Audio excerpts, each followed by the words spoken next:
우리 지선님, 후보님이 이야기하신 대로 생각하는 반대대로 생각하는 사람도 있다라는 걸 전제로 해가지고 그분들의 입장에서 이 해명이 필요하다는 점에서 제가 종합해서 말씀드리면은 그림 판매 금액이나 출판 기념회를 2번이나 했는 2012년에서 2014년 사이에 사실은 국회의원 선거와 도지사 선거가 있었지 않습니까?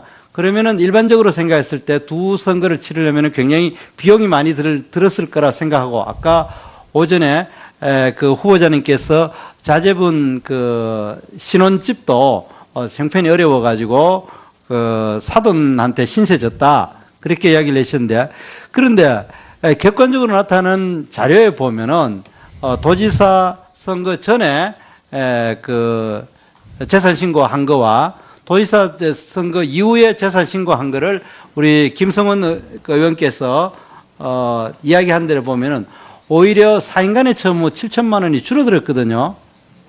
그래 되기 때문에 제가 이야기하는 거는 우리 후보자님 같이 그렇게 또 선의로 이해하는 분도 굉장히 많지만은 또 그렇게 이해하지 않고 이건 굉장히 좀 문제가 많이 있을 수 있다라고 생각하는 분들이 있기 때문에 그래서 이것이 혹시라도 재산 신고가 부실하게 되는 건 아닌가 또는 우리 사모님과 관련된 그림 판매에 대해서 제대로 소득 신고가 되지 않았는가 이런 것에 대해서 의문이 있다고 저희들은 생각을 합니다. 네, 이해합니다. 이분에 대해서 한번 그런데요. 이제 지방의 선거를 앞둔 사람이 바로 그 선거구에서 출판 기념회를 했다. 그 돈 벌라고 한다 그러면 그 사람은 선거에 대해서 모르는 사람입니다.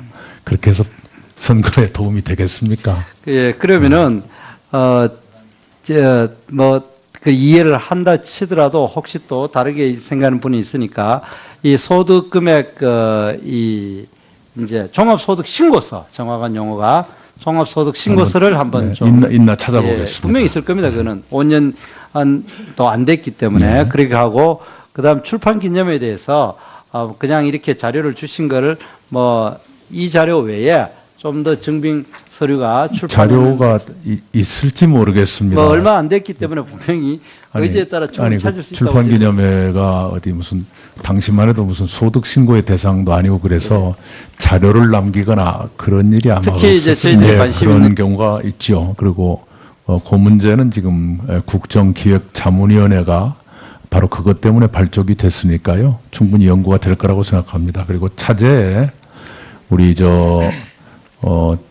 대선 후보들이 거의 다 의견의 일치를 보신 중부담 중복지로 대한민국이 가고자 한다면 뭘 어떻게 해야 될 것인지 아까 말씀 주신 보험료율의 조정이라든가 포함해서요. 이제 좀 솔직한 대화를 시작할 때가 됐다 이렇게 생각을 합니다. 좀 자주 거론을 하셨습니다. 이 검찰개혁, 언론개혁, 재벌개혁에 대해서 기본적인 그 후보자의 생각이 어떠신지 하고 특히 언론인 출신이시니까 언론개혁에 대해서는 어떤 의견을 가지고 계신지 말씀해 주십시오.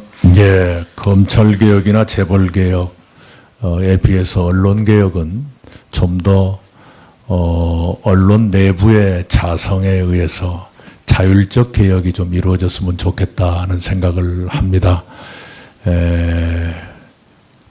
이 전임 정부와 전전임 정부 기간 동안에 언론인 해직자가 꽤 많이 있었습니다.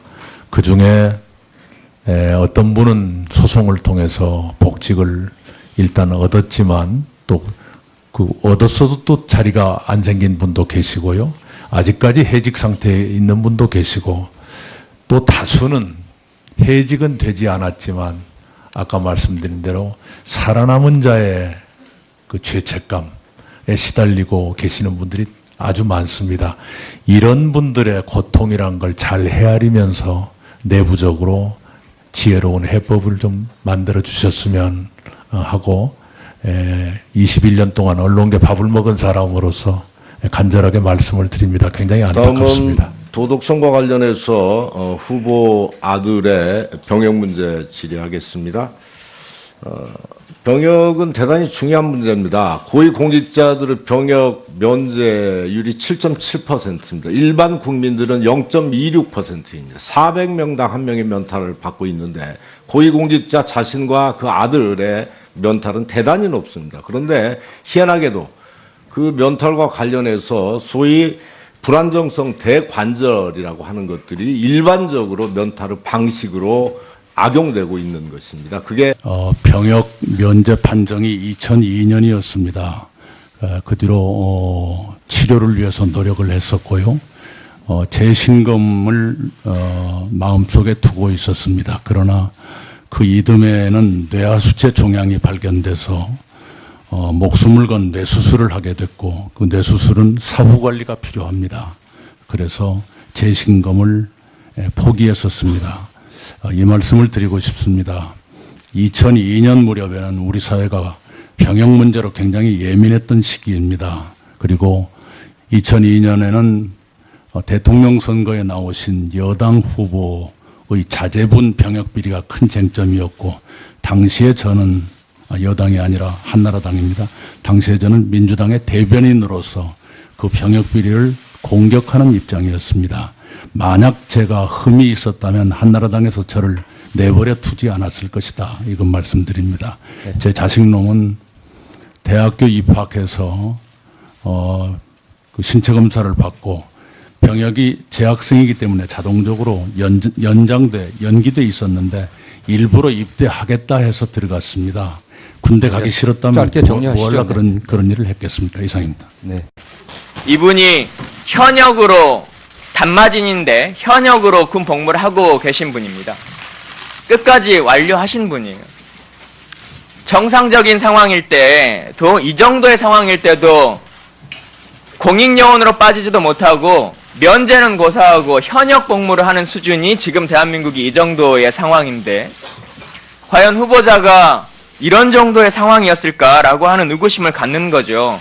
그래서 저희가 후보자가 정말 어떤 상황이었는지 어려서부터 만성이었기 때문에 아파왔는지에 대한 생활기록부에 대한 요구 이런 것들도 했는데 오늘 뭐 아침에 보내주셨더라고요. 성적을 전부 다 지우고 밑에 부분만 공개해서 보내주셨던데 그런 생활기록부는 누가 그렇게 취사 선택을 하시는 건지 모르겠어요. 앞서 우원식 의원님 말씀하셨습니다마는 자료를 별도로 보관하고 있지 않아서 제출할 수 없다 이렇게 저희한테 답을 주셨는데 81년도에 공직자가 되셨으니까 이후에 한 번도 어디에 이력서를 내보신 적이 없는 거 아니겠습니까? 그러시죠? 지금 많은 말씀을 하셨는데 제가 말씀을 좀 아니, 답변만 하세요. 아니, 여러 말씀을 질문하셨습니다. 질문은 하나밖에 안 했어요. 이력서를 내보신 적이 없으신 거죠? 따로, 저는 특별히. 대학 그래서 아마 다니면서 생활기록비를 떼어보신 적이 없는 것 같은데 일반 국민들도 소위 요즘 뭐 3포 세대, 5포 세대 이렇게 얘기하지 않습니까? 근데 일반 국민들 다 어디에 원서 낼 때 생활기록부를 학교 가서 발급해 옵니다. 근데 이걸 집에 보관하고 있지 않아서 제출할 수 없다 이렇게 말씀하시는 것은 일반 국민들이 들으면 참 암담하실 것 같은데 지극히 개인적인 사생활에 관한 것이기 때문에 아마 우리 실무진에서 안 드린 것 같은데 제가 그 보고를 듣고서는 이런 부분은 선례에 비추어 보더라도 뭐 안 된다 하는 그런 선례를 극복하고 후보자 근데 저희가 제출을 보기에는 해라. 지극히 건강하세요. 중고등학교 때도 학도 훈련병에 연대장 하셨고 근데 제가 국방위원인데 이 병적 기록표가 이렇게 흐릿할 수가 없다. 다시 제출해달라. 아니면 의원이 직접 대전을 가보겠다라고 했더니 개인정보라 직접 가져와야 됩니다라고 해서 6일이 걸렸던 이 서류가 1시간 만에 이렇게 깨끗하게 팩스로 옵니다. 그리고 오늘은 원본을 들고 왔어요. 그러니까 충분히 국민들에게 해명하고 할 수 있는 자료들도 이렇게 계속 왜곡되는 자료로 오고 아까 말씀하신 것처럼 병적 기록표를 내라고 하면 병적 증명서를 내면서 냈다고 주장하고 하는 것들은 이후에도 계속적으로 좀 문제가 되겠다 말씀을 드리고요. 또 국민들이 계속 의혹을 갖고 계신 것 7월 4일 날 신체 검사를 받으셨는데 7월 10일 날 수도통합병원의 세종 만성 단마진 진단을 받는다. 지금 이렇게 나와 있습니다. 10일 날 수통에 가셔서도 추가적인 그 검사를 받으셨습니까? 기억이 안 나시면 어쩔 수 없습니다만. 그 전일 겁니다. 아마 처음 가서 예. 수통에서 검진 받은 다음에 정밀 검진을 받도록 해서 그 뒤에 갔는데 그 날짜는 정확하게 기억 안 예. 납니다만 마지막 뭐 7월 10일로 되어 있는 그날 이전일 겁니다. 그날이거나 그날 이전이거나. 예, 그럴 그러니까 겁니다. 7월 4일 날 일반인들하고 다 같이 받는 예, 신체 검사 예. 그걸 예. 받고 나서 5일이든 6일이든 다음 날 수도통합병원에 따로 한번 가서 진료를 정밀 받으신 검사, 거죠. 정밀 검사를 받으신 예, 거죠. 예. 예. 지금 병무청은 계속 실무자의 실수다 지금 이렇게 말을 하고 있어요. 저희한테 주신 병적 증명서에도 7월 4일 날 면제 받으신 걸로 인청 자료를 주셨거든요. 이 표뿐만 아니라. 근데 그 문서가 이제 잘못된 거다. 총리팀에서는 수정하겠다 지금 이렇게 말씀하시는데 안타까운 것은 병무청의 어떤 직원도 그 실무자의 실수라고 하는데 어떤 실무자인지는 아무도 모릅니다. 들을 하신단 말입니다. 근데 후보자를 지키기 위해서 병무청이 이 후보자 당사자도 아니고 가족도 아닌 수백 명의 신체 검사 기록을 뒤져가지고 저걸 찾아서 공개한다고 하는 것은 저는 병무청이 이런 식으로 청문회를 준비하면 안 된다고 생각합니다. 특정한 신문사와 간담회를 했다 이렇게 그 업무추진비를 사용하신 내역을 공개하셨어요. 그게 8월 22일 날 간담회를 하셨다. 어떤 언론 2013년 8월 22일 날이라고 하셨는데 근데 그러고 참 특이하게 바로 다음 날 그 신문 일면과 6면, 전면 상단을 다 틀어가지고 그 언론이 22일 날 밥을 먹고 23일 날 취재를 하고 24일 날 기사를 언론 1면과 6면 상단을 털어서 이렇게 써주시거든요. 근데 이런 것들은 당시에 이제 여러 가지 국정원 정치개입 사건이나 검찰총장 대립 뭐 이런 시기가 있었던 시기인데 딱 그 시기인데 적절한 일이었다고 판단되십니까? 이후에 뭐 총리 후보시니까 총리가 되실 수도 있는 상황인데 이런 일들이 업무추진비를 통해서 기자와 밥을 먹고 그 다음날 이렇게 법무부의 어떤 정책을 말하는 것도 아닌 지극히 개인적인 인터뷰 이런 것들을 진행한다는 것이 옳은 일이라고 판단하십니까? 의원님 그게 어느 언론사인지 말씀해 주실 수가 있습니까? 조선일보입니다. 여러 기자단과 간담회를 하는 경우도 있고 예. 또 언론사 기자단과 별도로 만나서 간담회 한 경우도 있고 그렇습니다. 그렇지만 뭐 무슨 간담회를 했다고 해서 바로 그 다음날 기사가 지금 말씀 보면 상당히 많은 양의 기사가 써 있는데 그게 하룻밤 사이에 만들어지는 기사는 아닐 겁니다. 그러니까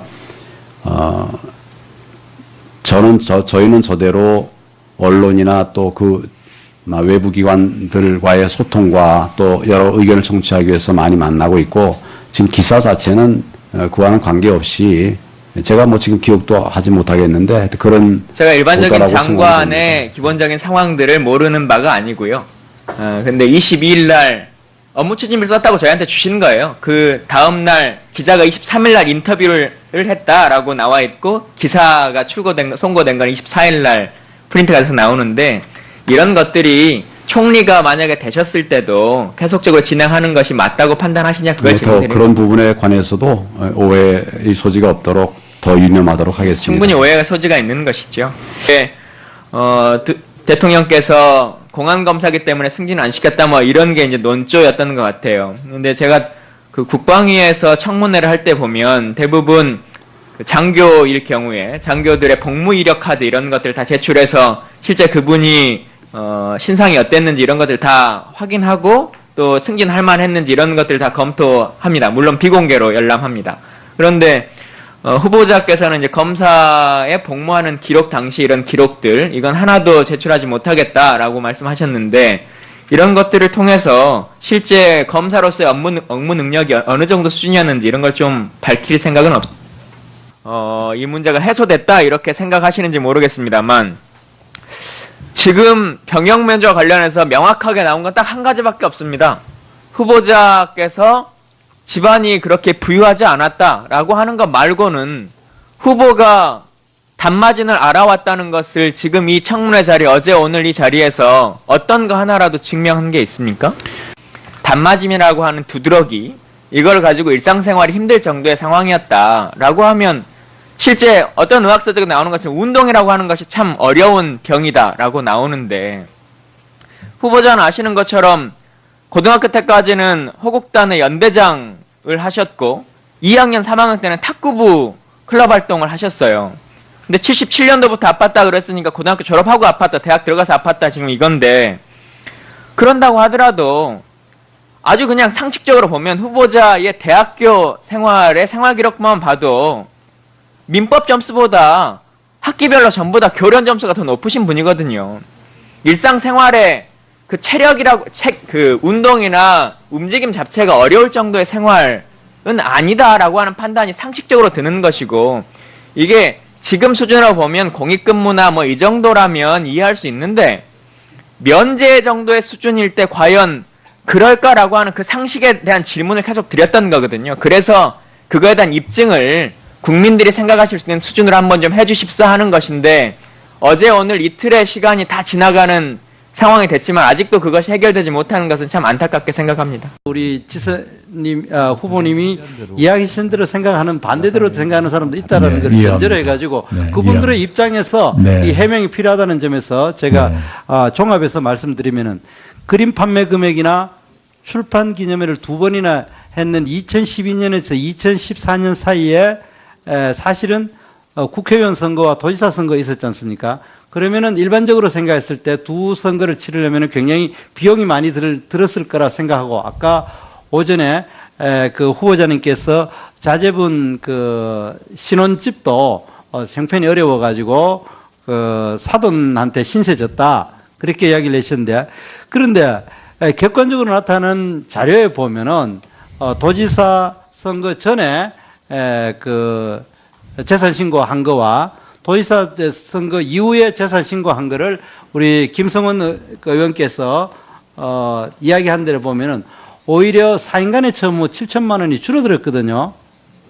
그래 되기 때문에 제가 이야기하는 거는 우리 후보자님 같이 그렇게 또 선의로 이해하는 분도 굉장히 많지만은 또 그렇게 이해하지 않고 이건 굉장히 좀 문제가 많이 있을 수 있다라고 생각하는 분들이 있기 때문에 그래서 이것이 혹시라도 재산 신고가 부실하게 되는 건 아닌가 또는 우리 사모님과 관련된 그림 판매에 대해서 제대로 소득 신고가 되지 않았는가 이런 것에 대해서 의문이 있다고 저희들은 생각을 합니다. 네, 이해합니다. 이분에 대해서 한번 그런데요. 이제 지방의 고사하고 현역 복무를 하는 수준이 지금 대한민국이 이 정도의 상황인데 과연 후보자가 이런 정도의 상황이었을까라고 하는 의구심을 갖는 거죠.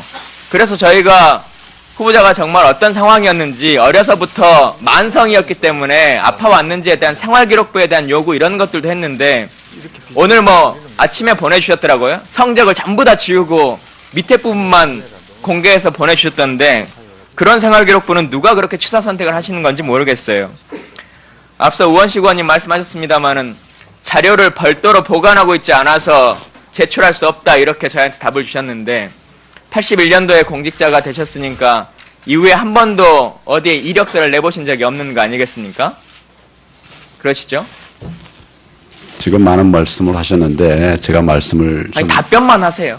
여러 말씀을 질문하셨습니다. 질문은 하나밖에 안 했어요. 이력서를 내보신 적이 없으신 거죠? 저는 대학 그래서 아마 다니면서 생활기록부를 떼어보신 적이 없는 것 같은데 일반 국민들도 소위 요즘 뭐 3포 세대, 5포 세대 이렇게 얘기하지 않습니까? 근데 일반 국민들 다 어디에 원서 낼 때 생활기록부를 학교 가서 발급해 옵니다. 근데 이걸 집에 보관하고 있지 않아서 제출할 수 없다 이렇게 말씀하시는 것은 일반 국민들이 들으면 참 암담하실 것 같은데 지극히 개인적인 사생활에 관한 것이기 때문에 아마 우리 실무진에서 안 드린 것 같은데 제가 그 보고를 듣고서는 이런 부분은 선례에 비추어 보더라도 뭐 안 된다 하는 그런 선례를 극복하고 후보자 근데 저희가 제출을 보기에는 해라. 지극히 건강하세요. 중고 선거를 앞둔 사람이 바로 그 선거구에서 출판 기념회를 했다. 그 돈 벌라고 한다 그러면 그 사람은 선거에 대해서 모르는 사람입니다. 그렇게 해서 선거에 도움이 되겠습니까? 예, 그러면은 그 이해를 한다 치더라도 혹시 또 다르게 생각하는 분이 있으니까 이 소득 금액 이제 종합소득신고서, 정확한 용어가 종합소득신고서를 한번 좀 있나 찾아보겠습니다. 예, 분명히 있을 겁니다. 그거는 5년 또 안 됐기 때문에 그렇게 하고, 그다음 출판 기념에 대해서 그냥 이렇게 자료를 주신 거를 뭐 이 자료 외에 좀 더 증빙 서류가 자료가 있을지 모르겠습니다. 뭐 얼마 안 됐기 때문에 분명히 의지에 따라 충분히 찾을 수 있다고. 출판 기념회가 어디 무슨 당시만 해도 무슨 소득 신고의 대상도 아니고 그래서 자료를 남기거나 그런 일이 아마 특히 이제 저희들이 관심 그런 있는 경우가 있죠. 그리고 그 문제는 지금 국정기획자문위원회가 바로 그것 때문에 발족이 됐으니까요. 충분히 연구가 될 거라고 생각합니다. 그리고 차제에 우리 대선 후보들이 거의 다 의견의 일치를 보신 중부담 중복지로 대한민국이 가고자 한다면 뭘 어떻게 해야 될 것인지 아까 말씀 주신 뭐 보험료율의 조정이라든가 포함해서요. 이제 좀 솔직한 대화를 시작할 때가 됐다 이렇게 생각을 합니다. 좀 자주 거론을 하셨습니다. 이 검찰개혁, 언론개혁, 재벌개혁에 대해서 기본적인 그 후보자의 생각이 어떠신지 하고, 특히 언론인 출신이시니까 언론개혁에 대해서는 어떤 일반적으로 면탈의 방식으로 악용되고 있는 것입니다. 그게 병역 면제 판정이 2002년이었습니다. 그 뒤로 치료를 위해서 노력을 했었고요. 재신검을 마음속에 두고 있었습니다. 그러나 그 이듬해에는 뇌하수체 종양이 발견돼서 목숨을 건 뇌수술을 하게 됐고, 그 뇌수술은 사후 관리가 필요합니다. 그래서 재신검을 포기했었습니다. 이 말씀을 드리고 싶습니다. 2002년 무렵에는 우리 사회가 병역 문제로 굉장히 예민했던 시기입니다. 그리고 2002년에는 대통령 선거에 나오신 여당 후보의 자제분 병역 비리가 큰 쟁점이었고, 당시에 저는 여당이 아니라 한나라당입니다. 당시에 저는 민주당의 대변인으로서 그 병역 비리를 공격하는 입장이었습니다. 만약 제가 흠이 있었다면 한나라당에서 저를 내버려 두지 않았을 것이다. 이건 말씀드립니다. 제 자식놈은 대학교 입학해서 그 신체 검사를 받고 병역이 재학생이기 때문에 자동적으로 연기돼 있었는데 일부러 입대하겠다 해서 들어갔습니다. 군대 가기 싫었다면 짧게 정리하시죠. 뭐하려 그런 일을 했겠습니까? 이상입니다. 네. 이분이 현역으로 단마진인데 현역으로 군 복무를 하고 계신 분입니다. 끝까지 완료하신 분이에요. 정상적인 상황일 때도, 이 정도의 상황일 때도 공익요원으로 빠지지도 못하고 면제는 의견을 가지고 계신지 말씀해 주십시오. 예, 검찰개혁이나 재벌개혁에 비해서 언론개혁은 좀 더 언론 내부의 자성에 의해서 자율적 개혁이 좀 이루어졌으면 좋겠다는 생각을 합니다. 이 전임 정부와 전전임 정부 기간 동안에 언론인 해직자가 꽤 많이 있었습니다. 그 중에 어떤 분은 소송을 통해서 복직을 일단 얻었지만 또 그 얻었어도 또 자리가 안 생긴 분도 계시고요. 아직까지 해직 상태에 있는 분도 계시고, 또 다수는 해직은 되지 않았지만 아까 말씀드린 대로 살아남은 자의 그 죄책감에 시달리고 계시는 분들이 아주 많습니다. 이런 분들의 고통이란 걸 잘 헤아리면서 내부적으로 지혜로운 해법을 좀 만들어 주셨으면 하고, 21년 동안 언론계 밥을 먹은 사람으로서 간절하게 말씀을 드립니다. 굉장히 안타깝습니다. 다음은 도덕성과 관련해서 후보 아들의 병역 문제 질의하겠습니다. 병역은 대단히 중요한 문제입니다. 고위공직자들의 병역 면제율이 7.7%입니다. 일반 국민들은 0.26%입니다. 400명당 1명의 면탈을 받고 있는데 고위공직자 자신과 그 아들의 면탈은 대단히 높습니다. 그런데 희한하게도 그 면탈과 관련해서 소위 불안정성 대관절이라고 하는 것들이 일반